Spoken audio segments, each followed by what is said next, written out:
Why is it some authors seem to effortlessly write in their character's voice, to the point where when you open that book for the first time and start reading, you feel like you're instantly transported into this character's mind? And why is it that when you go to write something from your character's perspective, everything ends up sounding like you? These other writers who are nailing their character voice, guess what? They are no more talented than you. They are just using some very simple, very specific techniques to make their character voice pop and feel distinct. And this isn't just about writing dialogue that sounds like something your character would say.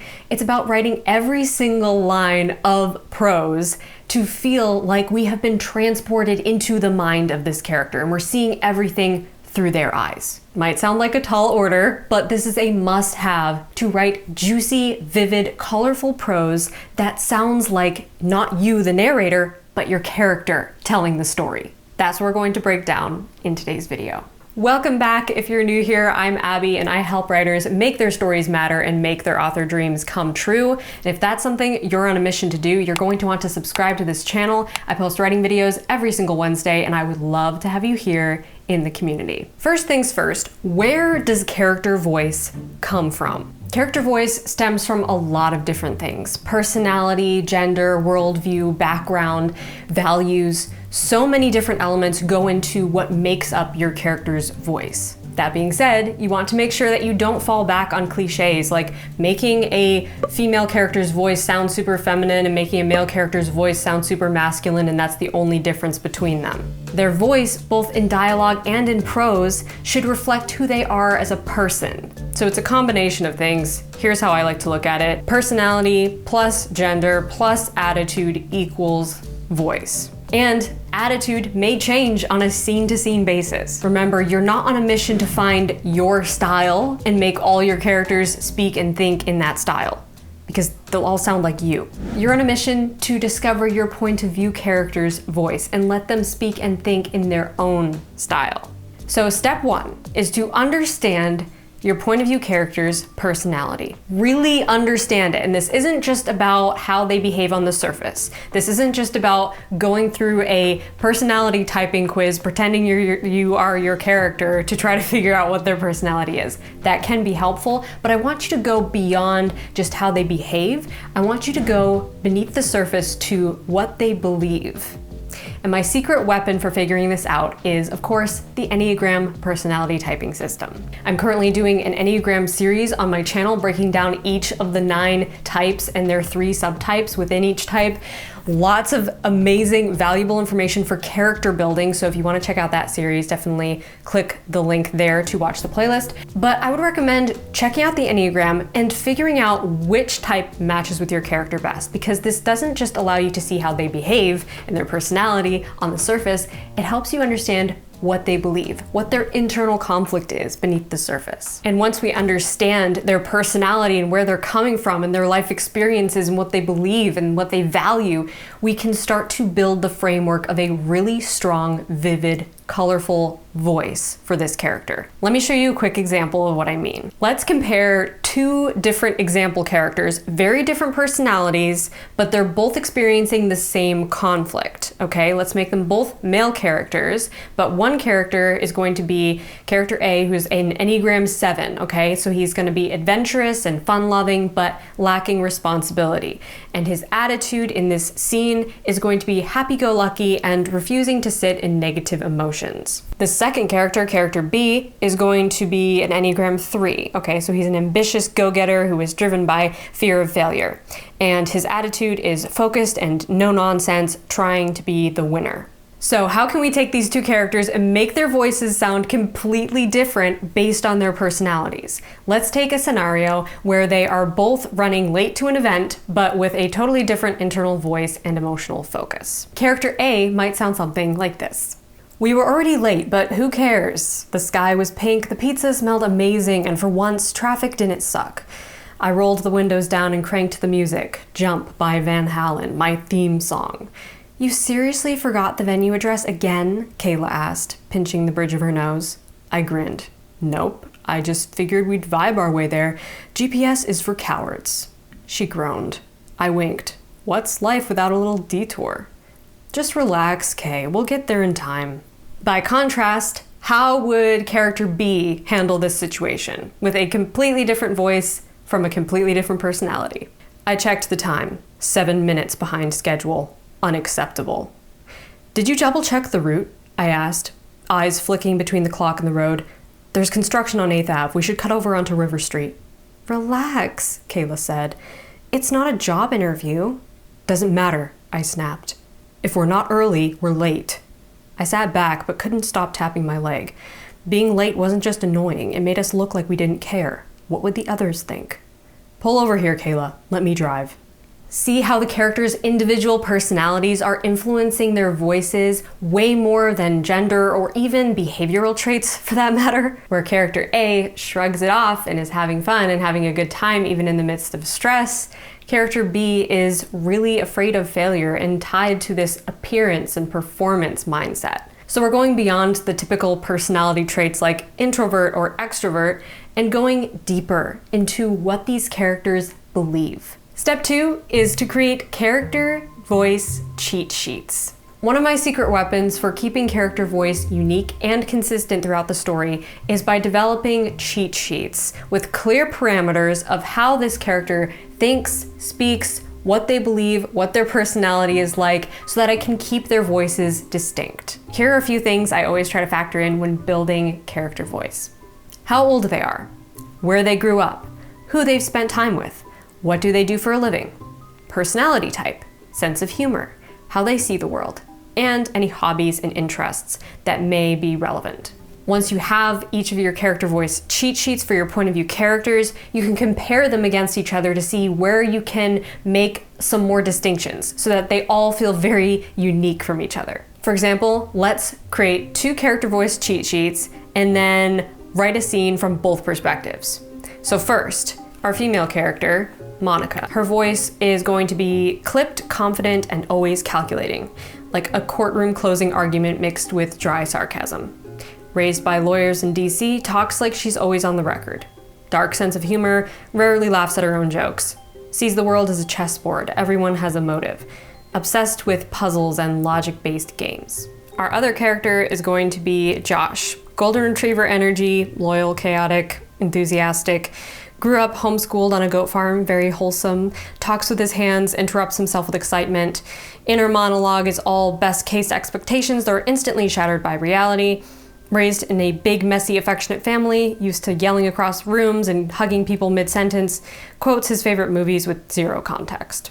Okay, so you can probably already start to see that if we were writing a book with these 2 characters in it, and we're switching point of view back and forth between them, their voices are going to feel very distinct from each other, even down to small little things like Monica's dark sense of humor versus Josh always quoting his favorite movies. So let's look at an example just for fun so you can see what this looks like on the page. Let's say we're writing an interaction between Josh and Monica, first from his perspective. Monica didn't look up from her laptop when I burst into the room carrying 2 lattes and a paper bag that smelled like croissant heaven. I brought peace offerings, I announced, carrying her coffee like the Olympic torch. She was typing furiously, glasses low on her nose, black hair twisted up in a painfully tight knot at the back of her head. I set the bag down gently, like it contained explosives, and leaned in, lowering my voice to a conspiratorial whisper. You've been glaring at that spreadsheet like it stepped on your dog's tail. Nothing. No smile. Just a ruthless, unblinking stare that seemed to ask, why are you like this? But then her hand reached for the bag. Victory. A small one, but a victory nonetheless.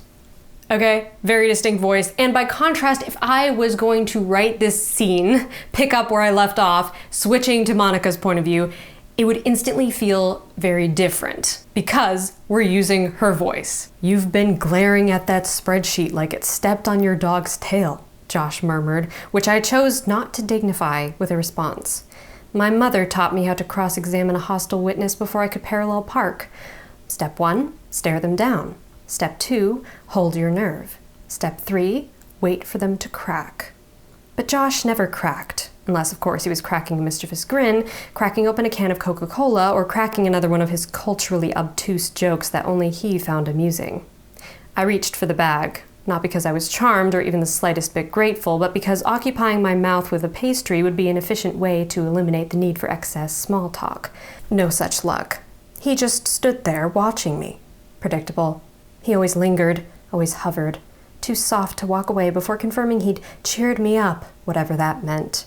Same scene, two very different character voices. I invite you to try this exercise yourself. It doesn't even have to be a real story that you're writing. It could be something just like this. Create two character cheat sheets and make their voices extremely different from each other. Challenge yourself to give them each quirks that are unique to each other. And then challenge yourself to write one scene. It can be super short, just like this, a paragraph each from each character's perspective, making them sound completely different so that we don't even need a chapter heading, a point of view reference to know whose perspective we're in. That's the ultimate goal. Step number 3 is to make each character's voice unique. And there are many different ways to do this. I always start by leveraging my character's personality to give them unique quirks that fit with their character. So for example, if you have a character who's an optimist versus a worst case scenario planner, they're immediately going to think very differently. The optimist is always going to be seeing the bright side of things. They're always going to see the positive side. They're not going to linger in negative emotions, whereas the person who's more pessimistic is going to be predicting worst case outcomes. Another thing you can do to make your character's voice unique is to integrate their negative traits into their voice. So we all have negative traits. The opposite of everyone's strength is their greatest weakness. And so you can find these negative traits and weave them into your character's voice to make them feel that much more unique. For example, maybe a suspicious character is constantly thinking that others are up to no good. An oblivious character never knows what time it is or what day it is or that they missed an appointment. A selfish character is always thinking about what's good for them and never thinking about other people. You can show us these negative traits, not by coming out and saying, oh, I'm this way, I'm selfish, I'm oblivious, I am suspicious of people, but we can see their thought process, their decision-making process, how they move through the world, how they judge others, how they look at situations and conflicts. All of these things create the tapestry of who this character is. It creates their unique voice. And finally, keep some vocabulary specific to this point of view character in their dialogue and in their thought process. This is something that I actively do for every character I write, is I come up with some phrases, whether they are exclamations of surprise or something they say when they're frustrated, or maybe a nickname that they call other characters, and I keep those words and those phrases exclusive to that one character. Because if you have a expression or a nickname or some inside joke that every single character is using, it's not going to feel very unique to that one character's voice. And nicknames are actually a wonderful shortcut for doing this. If you give all your characters different ways of interacting with each other, maybe different silly names that they call each other in a group situation, that instantly shows us that they all have individuality and that they all have different ways of seeing each other. Number 4, and my personal favorite hack for locking into your character's voice effortlessly, is listening to people who sound like your character.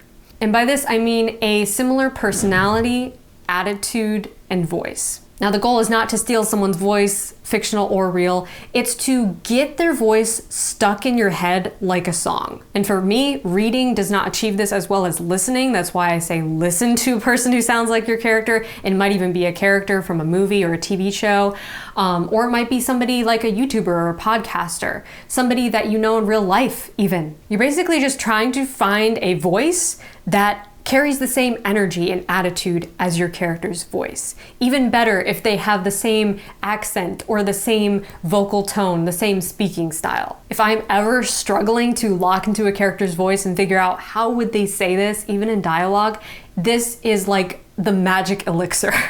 It works so well. Even just listening to 10 minutes of like a scene pack of a character from a movie that I like will instantly get me into that headspace. And now I start writing and I start hearing the dialogue and the thought process in that person's voice. And then you can kind of use this as the barometer when you go back and you read what you've already written. You can ask yourself, would that character, can I imagine that other character saying this, or that other person that I know saying this?